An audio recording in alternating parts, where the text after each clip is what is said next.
Kung sino man daw ang naniniwalang walang himala, marahil hindi pa raw kasi nila napapanood ang videong ito. Ang pasyente, lumabo ang mata at hindi makalakad matapos ma-stroke. Di ba wala pa kayo kusog ron? Ang pastor, makailang beses na tinapik ang balikat ng babae. Jesus name. Oh, Jesus name. Maya-maya, Pag gunit ako sa iyang ngurog ng lawas, tinaw dili. Maliyok na ni sa Panginoon Jesus. ilang sandali lang, ang babae hindi lang daw nakakitang muli. Halap yung bananaw mo? Himala pa raw di umano na nakapaglakad. Perfect, tindog. Ito.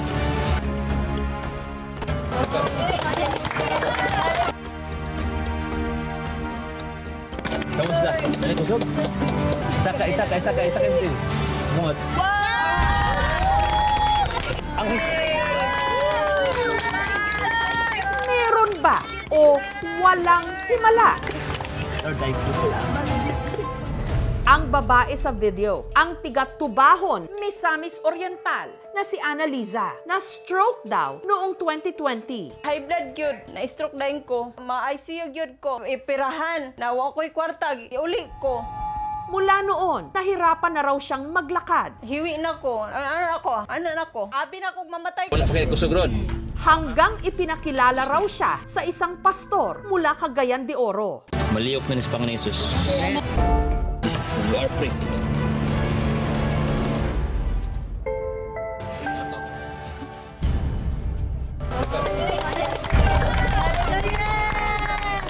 Nagbaklay na ko. Kakita na gig ko. Balibarot gig ko. Lanlibarot. Sino ba itong pastor na di umano mapaghimala ang mga kamay? Dito siya matatagpuan sa Cagayan de Oro City, ang 27 anyos na si Pastor Ron. Meron talagang gagamitin si Lord na instrument na tao. I believe that's the way of God. Naitabo kayo. Ang kanya raw healing sessions dito ginagawa sa kanyang bahay na kung kanilang tawagin, Little Heaven. Pero sa araw na ito, si Pastor Ron nirentahan ang court na ito para sa gagawin daw niyang malawakang healing. Umaga pa lang, dinagsa na ng daan-daang tao ang court. Ang mga may sakit, binigyan ng papel kung saan nila isusulat ang kanilang mga iniindang karamdaman. Ulcer, sir, saka kidney. Nagkasakit ako ng diabetic.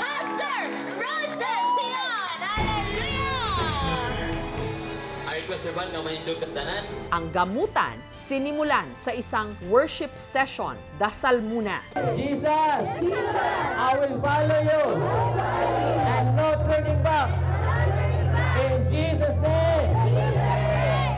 At saka isa-isang dinasalan at tinapik-tapik ni Pastor Ron ang mga pasyente. May mga natumba. Out! Fire! Oh, hallelujah! Out! Fire! Hallelujah!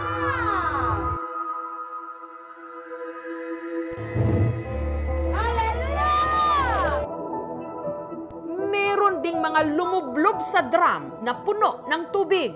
But kung ikaw itong gusto na tao ka usapan sa kinabuhi, ilugong lang ito ang mga kapos sa mga balantian. Ang pagpapagamot kay Pastor Ron, libre raw. Siya instrumento aron ako maayo pinaagi sa Ginoo. Let's shout Jesus! Jesus! We love you! Ang tiga-Tagoloan, Misamis Oriental na si Cheryl, hindi na raw noon maigalaw ang namamanas niyang katawan dahil sa sakit sa puso. Meron po akong cardiomyopathy, heart failure. Complications po ng mga anak po ako. Malalang malala po, nawala na po akong ng pag-asa.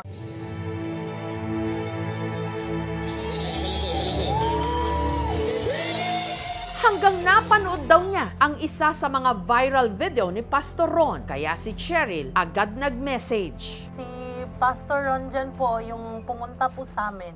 Sunod ipinagdasal ni Pastor Ron si Cheryl. Hinawakan ang ulo nito at saka siya tinapik-tapik. Bangon! Hallelujah! Ano? Praise God! Hallelujah! Ma'am! ang ilang buwang ininda ni Cheryl. Sa loob lang daw ng ilang minuto, bigla di umanong nawala. Lumuwag yung paghinga ko. Tumayo po ako. Kayang-kaya ko na pong gumalaw. Naramdaman ko po yung instant healing. Pero kung totoo ang cardiomyopathy, hindi pwedeng instant. Matagal talaga ang recovery niyan kung makaka-recover ka. Dahil sa pangakong instant healing, maraming may sakit ang dumarayo. Gaya ng 75 anyos na si Lolo Pipito na mula pa sa Bukidnon. 3 buwan na raw kasi siyang hindi makatayo dahil sa nadiskaril daw niyang buto sa bewang. Si Lolo Pipito, kinailangan pang kargahin para madala kay Pastor Ron. Pagkarga dito, ako gitabangan sa pag-ampo.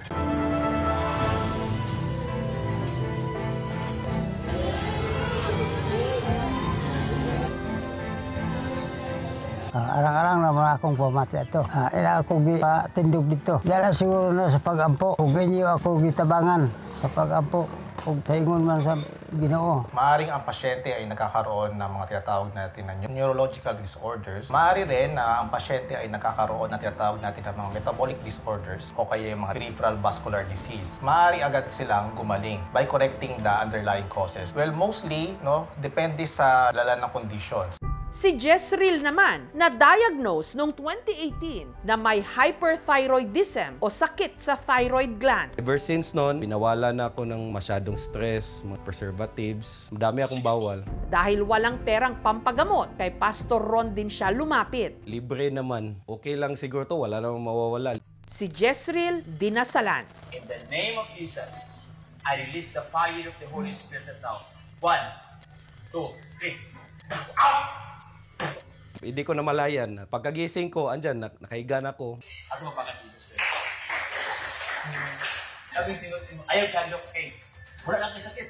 Amen.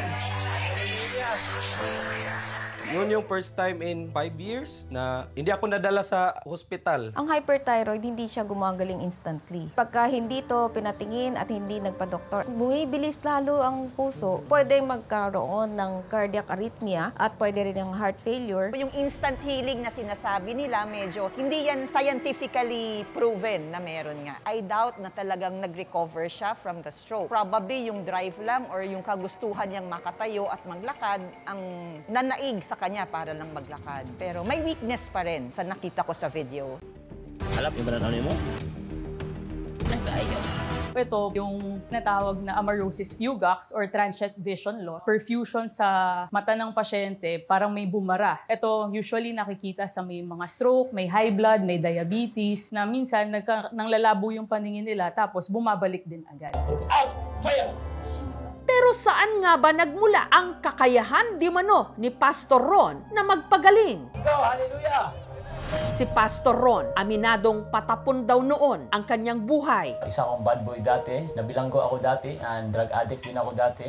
Hanggang sinubok daw siya ng Panginoon taong 2020 nung nahirapan daw siyang huminga. Sobrang lala po talaga kasi 3 hakbang lang, 5 hakbang lang, nawalan ako ng ginhawa. 2 years lang po yung buhay ko. Wala na daw. Until sa time na nung ako na yung nagsakit, I realized that I am nothing without God. Yun nagsimula yung burning desire ko na, Lord, one day, ako yung gagamitin mo. That's why I asked God, Lord, use me as your instrument to heal your people. Pero habang nasa Bible study session daw siya, isa sa kanyang mga kasama nahirapang huminga. Basa ko rin yan sa Bible, Mark chapter 16 verse 18, na you will put your hand to heal those people. I try by faith, hindi ko akalain na instant healing yung nangyari. Doon po yun na na-boost yung faith ko na God called me to heal the people. Doon na raw nagsimula ang mga sunod-sunod na nagpagamot sa kanya. Countless po, ma'am. Kasi in-invite po ako Luzon, Visayas, and Mindanao. Kasi every time po napupunta ko ng ibang area, hundreds of people po yung pupunta. Alam, yung ano mo? Ang healing naman, ibinibigay yan sa maraming mga pamamaraan. Una, medisina at saka siyensya. Meron din naman sa pamamagitan ng pananampalataya. Dito naniniwala tayo. Meron talagang gumalaw. At yung gumalaw na yan, base sa pananampalataya natin, ay ang Diyos. Pag sinabi natin conditioning, mina-mindset na nung faith healer na may certain psychological and physiological state ang pwedeng mangyari sa iyo. Pag sinabing bandwagon, shared cultural phenomenon. At itong konseptong to would attract me to give it at least a try. And lastly, ang placebo, interesting ito kasi naniniwala siya na yung intervention ng faith healer is merong effect dun sa kanyang condition. Fire!